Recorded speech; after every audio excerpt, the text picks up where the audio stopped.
안녕하세요 여러분, 깜장벽돌입니다. 이번에 소개해드릴 주택은 실내 면적 35평 단층 주택이 되겠습니다.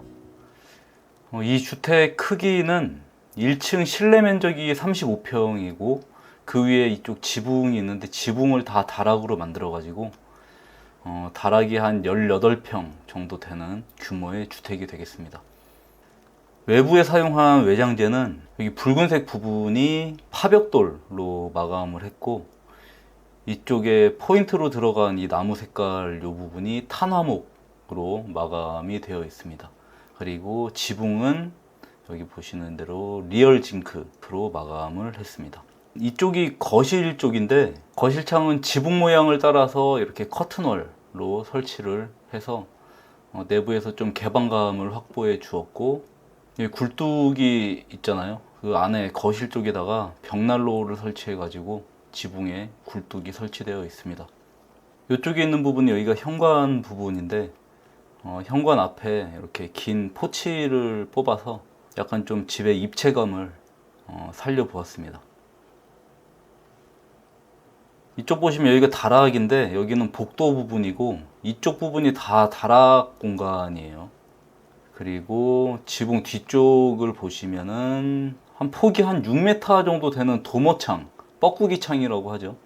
이 도모창을 설치를 해서 채광이나 조망, 그리고 환기에 좀 유리하기도 하고, 이렇게 도모창을 설치하면 다락 천장고가 높아져요. 그래서 다락 활용을 할 때 더 쾌적해질 것 같아 가지고 이렇게 큰 도모창을 지붕 뒤쪽에다가 설치를 했습니다.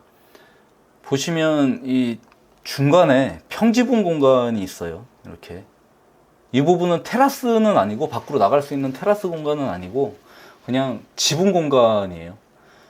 여기가 다락인데 다락에서는 밖으로 나가는 출입문 같은 건 설치를 할 수가 없어요.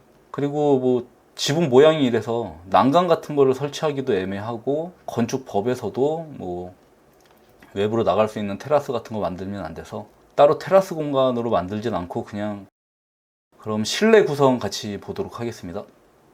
자, 이게 1층 평면이 되겠습니다. 여기가 현관 부분인데, 여기 현관으로 들어오면 현관 좌측에는 거실하고 주방이 이렇게 대면형으로 구성되어 있어요.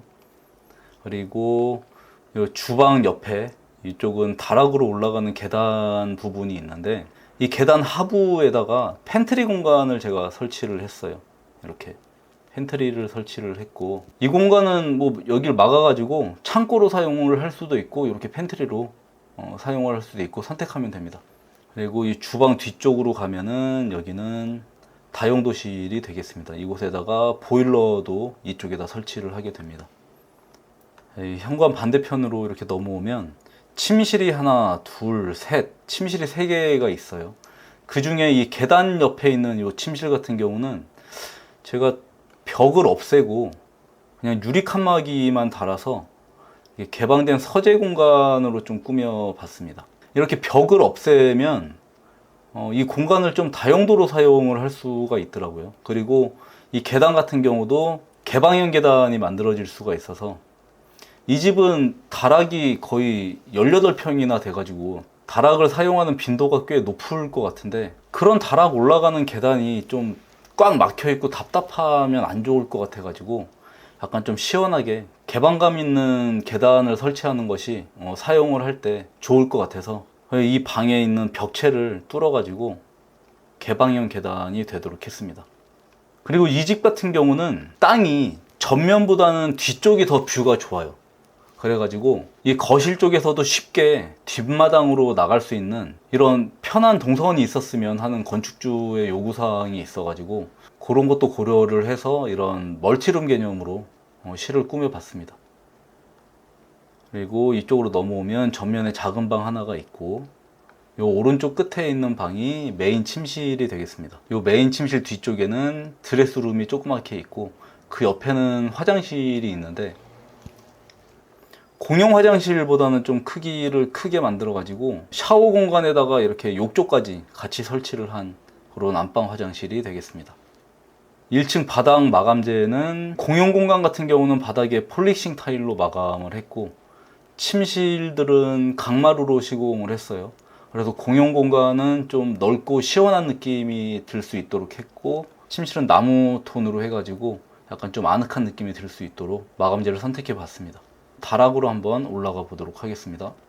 이 계단을 따라서 이렇게 다락으로 올라오면 전면에 평철난간이 이렇게 설치가 되어 있어요. 그래가지고 다락이랑 거실이랑 이렇게 소통이 될 수 있게 그런 뚫린 다락이 되어 있고, 이 왼쪽으로 들어가면 다락 부분에 이렇게 창고를 설치를 했는데, 이 창고 크기는 그냥 화장실 크기 정도로 만들어서 뭐 변기나 샤워기 같은 거 둘 수 있는 공간은 되지만 화장실은 아니에요. 건축법상 다락에는 화장실을 설치를 할 수가 없어가지고 그냥 화장실 크기로만 창고를 만들어 놨습니다. 그런데 이 집 같은 경우는 다락이 엄청 넓고 또 활용도가 되게 큰 그런 다락이라서, 만약에 2층에서 생활을 하다가 1층 화장실로 내려가는 게 정말 좀 귀찮잖아요. 제 생각엔 준공이 끝나고 그냥 남몰래 화장실 같은 거 꾸미는 건 괜찮을 것 같아요. 왜냐? 남한테 피해 주는 게 없잖아요. 어차피 정화조 통해서 내려가는 거고, 이 정도는 좀 해도 되지 않을까라는 생각이 좀 듭니다. 그래서 그냥 화장실 크기로 창고를 이쪽에다가 만들어 봤습니다. 이 다락은 너무 넓어서 이거 실 분리를 해볼까 하다가 그냥 뚫어놨어요. 층고도 꽤 높고, 층고가 한 2.6m 정도 나오니까 층고도 꽤 높고, 사면에 다 창이 나 있어가지고 꽤 쾌적한 다락이 나올 것 같습니다. 이 다락 만드는데도 비용이 꽤 많이 들어갈 것 같아요. 그리고 여기 6m나 되는 이 도모창이 있어가지고 다락이 일반 층고보다 훨씬 더 높은, 뭐 거의 방 개념의 다락이 나오는 것 같아요. 이 집의 가장 큰 특징은 그래도 한 18평이나 되는 큰 다락이었던 것 같아요. 이렇게 최대한 넓은 다락을 뽑기 위해서 앞뒤폭을 어느 정도 크게 확보를 해줘서 좀 설계를 했고, 다락을 좀 더 편하고 쾌적하게 사용하기 위해서 이런 대형 도모창도 설치를 했고, 그리고 다락에서 거실하고 소통도 할 수 있는 그런 난간 부분도 있고, 다락으로 올라가는 계단도 답답하지 않은 그런 개방형 계단으로 설계를 했고, 화장실은 아니지만 화장실 크기의 창고도 있고, 그래서 이 집은 다락을 좀 특성화시킨 그런 단층 주택인 것 같습니다. 이 다락이 거의 그냥 일반 실 개념 같이 쓸 수가 있어가지고 1층이 35평에 다락 18평을 하면은 거의 53평 정도의 집 규모로 사용을 할 수가 있는 집이에요, 이건. 그럼 저는 다음 시간에도 또 다른 멋진 주택으로 다시 찾아뵐 수 있도록 하겠습니다. 시청해 주셔서 감사합니다.